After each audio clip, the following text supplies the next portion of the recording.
All right, welcome, Jess. It's so great to finally meet you. Can I call you Jess? Yeah, no, Jessica? Jess for sure. The Jessica Experience. Yeah, I have to that say too. it in full. Experience, whiskey. There's so many nicknames here to choose from. So we've known each other through the internet for a couple of years now. Yeah, it's been a minute now. And honestly, I've got to say thank you because you've been one of the most professional influencers we've ever worked with. Thanks. You're like quick to respond to everything. You do everything you say you're going to do, and I appreciate that. Thanks so much. No, that means a lot.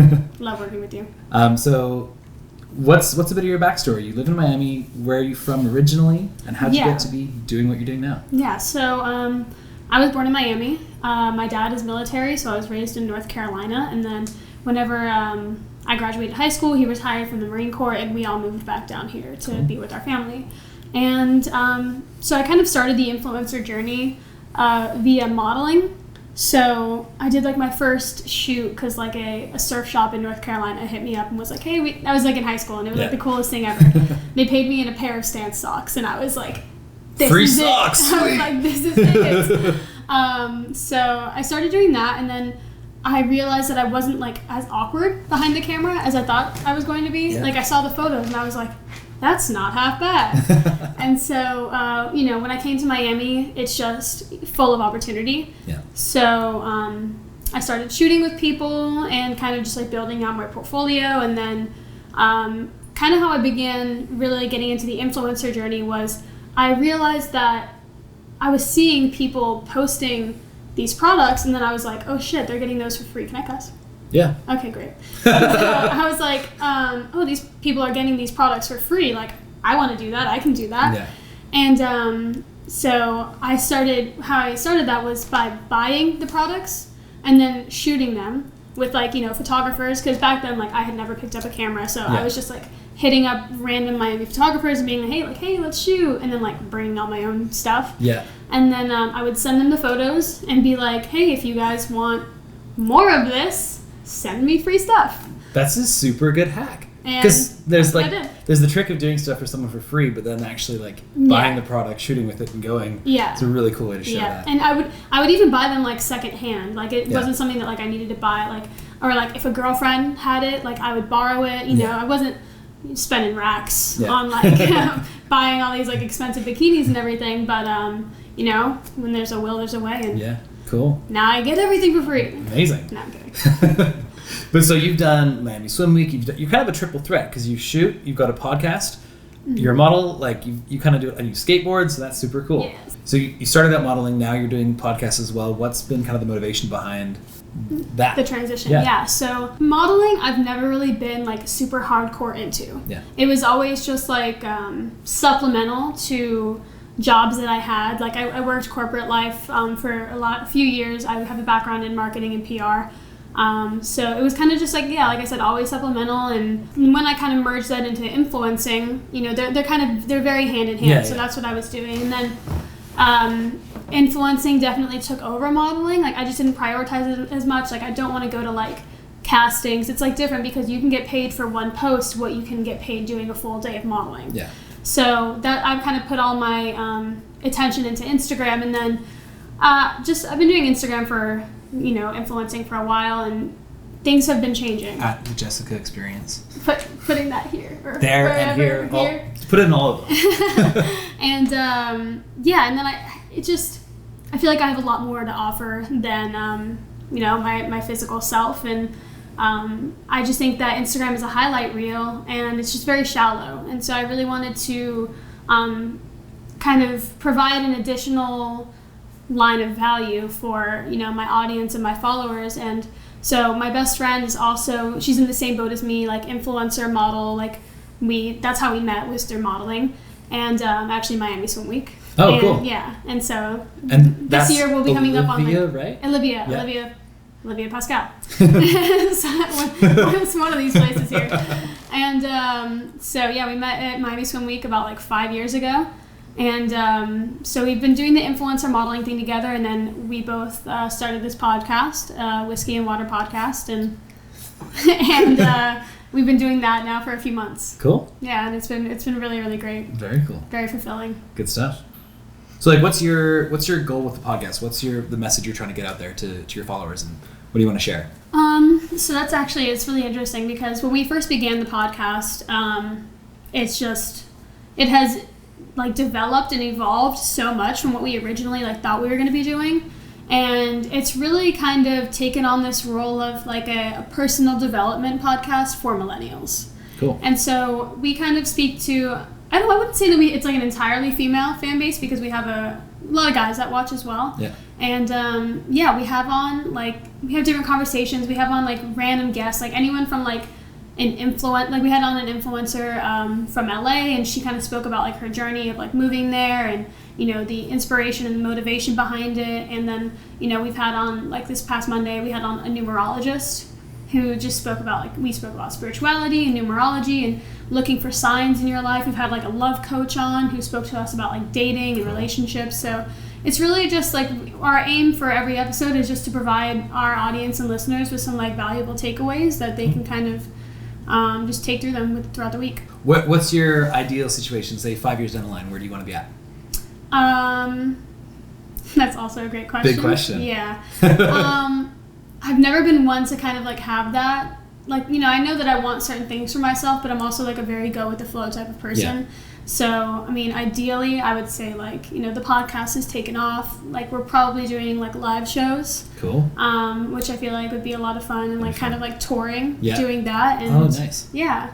And there's something about when we have so much of our lives through the internet, it's nice to actually have real face-to-face interactions with people. Yeah, absolutely. Like, and Olivia and I will probably launch a brand of some sort, cool, or like a product, and I'll definitely still be in Miami. Yeah. But yeah. Good stuff.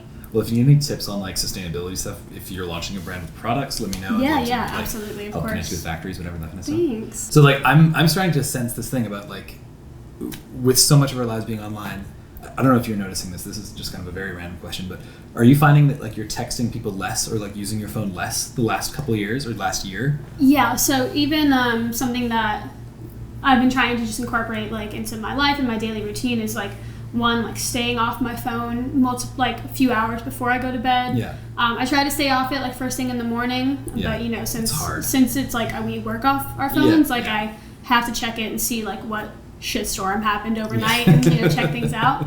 And I also do no social Sundays.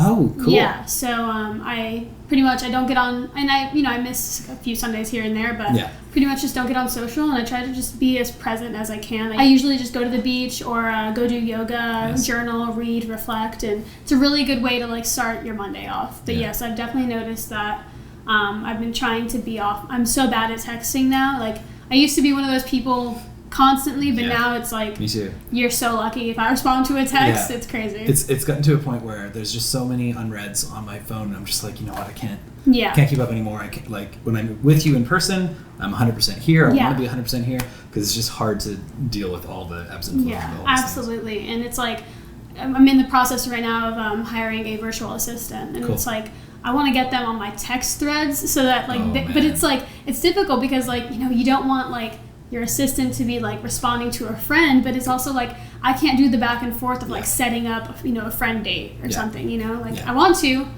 but I just don't even have the time to like text it out. Yeah, and that's a hard thing because your text messages are so personal. Like for email, it's easy enough to separate out, but then the conversations start on text, and it's like, can we switch this over to email? Yeah, exactly. And my mom's like, "What do you mean?" And I'm like, "Mom, just go through Pamela. It's fine."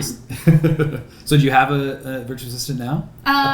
So we're in the second interview process. So we've done cool. We have someone in mind, but we just want to we're actually running through the second interview today or tomorrow just to confirm. Cool. Yeah. It's an absolute life changer. Yeah? You're on that life? Yeah. Well, I had a virtual assistant before, and then now I have one that's physically in person with me, in the office. And that makes a big difference, because for us, with physical products, there is a fair bit of running products around that needs to happen, just stuff. For sure. And that's definitely an end goal. Right now, it's just that's just the most sustainable way to do it, is just having someone outsourced, but I would love someone to just be with me all the time. I'm like, hey, handle this, handle that. Take it. Yeah, exactly. I wanted to ask you about TikTok, but it turns out you downloaded it yesterday. I did. So I'm talking about Olivia a lot, but she has been the one to be like, hey, we need to get on this. We're seeing all of our friends blow up on TikTok, and so she was like, just get on there, upload some videos, see what happens, whatever. And I went through my camera roll, uploaded 4 videos from the past 2 years, And yeah, woke up this morning, saw one had like 80,000 followers, and then you checked it, what, like 10 minutes ago? Yeah, it's 110K now. Yeah. It's like not even anything. And your account's 12 hours old. Like, it's nuts. It's wild. And it's like I didn't even do so much as to put like music behind it. Yeah. Like I did the least. It's like shitty. It's like a bad quality video. Like it's not. Yeah. But hey, I'll take it. But it's great. No, I think there's such an opportunity there now, and I think it'll only last for 3 or 6 months, Absolutely. at the most. And so it's like it's dwindling. So it's kind of like get that now because like we had this with Instagram 7 years ago with the Explore page, and then now it's Instagram has become tricky. It's Organic I mean reach on that's Instagram why we did the podcast. It's because it's like I can't be dealing with the algorithm and wondering like why a photo's not performing well, and it's definitely really tricky. But I remember those days of Instagram where like things were just hitting the Explore page and they go like crazy. Yeah. Well, that's the thing. So like what's cool about TikTok is there's no. Like on Instagram, if you post 3 photos in a row, that like none of them will do well. Yeah, none. But on TikTok, that rule doesn't exist. Yeah. You can post 5 in a row and like. Which is literally what I did. Like I posted all of those back to back to back, and I was thinking to myself like, should I be spacing these out? But then I was like, I don't think it works like that. Well, you don't. Yeah, no, and it doesn't. Like so, some of the influencers that we're working with on TikTok, one of them he's got like 5.5 million followers, and he's like he posts 4. Like he always posts 3 in a row. Like at the same time, and he's found that works for him. I don't know if that rule translates everywhere, but interesting. And you were telling me that one of your videos has like one of it is like 2 and a bit million. So it's a video of Austin actually dumping plastic bottles out of a bag. So every item we sell, we pull 5 pounds of plastic out of the ocean, and so then we have this like showcased by like showing what 5 pounds of plastic looks like. It's 223 plastic water bottles is like what that weight translates to. So it's like just that like behind the scenes video shoot. That's wild. It's like the more organic, the more behind the scenes, the more like natural it is. So that's why like when you guys were shooting content before, I was shooting with my phone because then that stuff will probably like he'll post that on TikTok from the camera, and then we'll also post like the behind the scenes look of it, and the behind the scenes will probably outperform it 2 or 3 or 4 or 10 times. Yeah, exponentially. It's just weird. Yeah, I mean I've even found that like Instagram, like I've tried to make my content just so much more like organic. Like I'm not trying as hard. It's just because it's like. People want to see real, people want to see relatable, and that's been huge. The perfect Instagram Photoshop life is like not what people want to see anymore. And I think that the TikTok phenomenon that's happening is a backlash to that. And it's Gen Z's backlash to it of like, don't show me this perfect face. And I think that we started to see that in Snapchat, and you're a few years younger than me, but like with Snapchat, like girls will post like under the chin, like trying to do ugly faces and text whatever to each other. And it's like that has grown into what TikTok is. And so it's like very self-deprecating, very like, if you kind of make fun of yourself through the content, that's kind of what performs well rather than being like, look at my perfect life. Yeah, no, 100%. So, I've definitely noticed that. Yeah. So it's fun. It's an interesting world. Yeah, it is. Yeah. So we have this thing that I told you I wanted to tell you about called Team Planet that we're going to be announcing like really soon. So we're working with getting a bunch of influencers on board. We're going to separate it outside of the company, SoulGuard, because if it's like a branded thing, it's going to come across as a bit disingenuous. So we want to make it be fully legit. So of all the plastic that ends up in the ocean, actually the billion ties in here. So there's 17 billion pounds of plastic that goes into the ocean every year, which works out to 30,000 pounds per minute. So 90% of that comes from 10 rivers, and half of that comes from one river. So the Yangtze River goes through 7 countries and ends in China near Shanghai. And near the exit, it's like 2.5 miles wide. And that one river mouth there, it's like 12,000 pounds of plastic a minute coming out of it. So we're building this group, this army of people to raise awareness around like that one thing, because if we can convince the Chinese government to either let us build a plant that's stopping it there or get them to do it, we can cut ocean plastic in half in one action.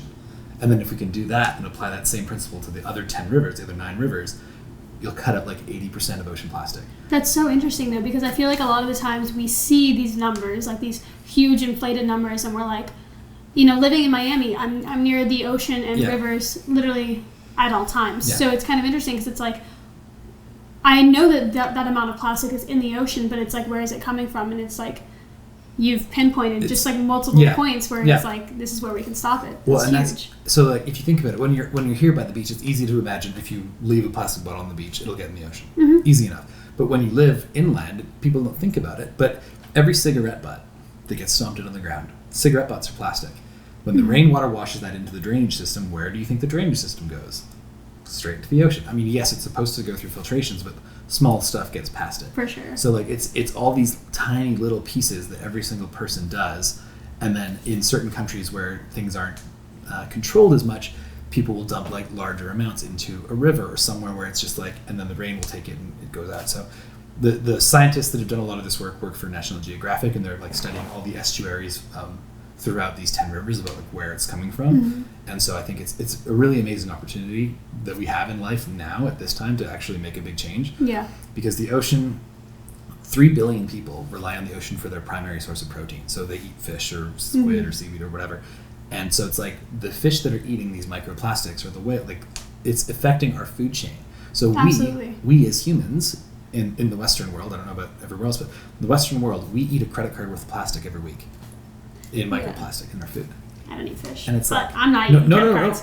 It's No. not in your fish. It's in your meat. It's in every beer you have has little bits of microplastic in it. Oh, it's so bad. It's not, and this is not about fish. It's not about beef. It's all food in general. They're just little bits of microplastic floating because it never breaks down. It just gets Yeah. smaller and smaller and smaller. And it's in like literally everything. Yeah, That's insane. it's crazy. Well, So you can count me the in goal- for awesome. Team Planet. Awesome. So that's the goal, is to like get as many people as we can together, and then to like raise awareness around it. So Earth Day is April 22nd this year, and my stretch goal is to like get it fully announced by the middle of March, and then April 22nd try to convince every kid in the U.S. or like in the world, whatever, to do like black military stripes on their cheeks and be like, we're going to war for the planet, and like Love that. let's fight for the climate. Yeah, that's And so, amazing.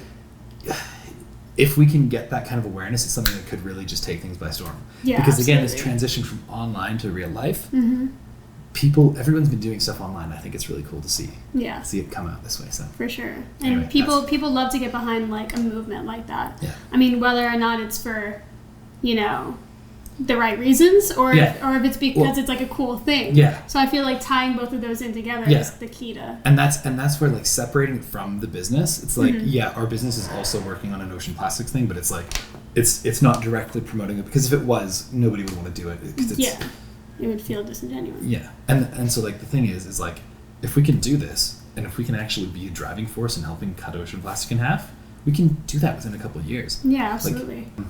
Jess, thanks for being here. I don't know if I feel like I should call you Jess. Do you prefer Jessica? No, Jess is like 100%. Jess is great. Yeah. Jess, thank you for being here. Thank you for having me. It's been such a pleasure, and I'm glad that we got to do a little content too. So Yeah. I'll tie that in together and be a good little day. Yeah, excellent. Thanks so much. Thanks.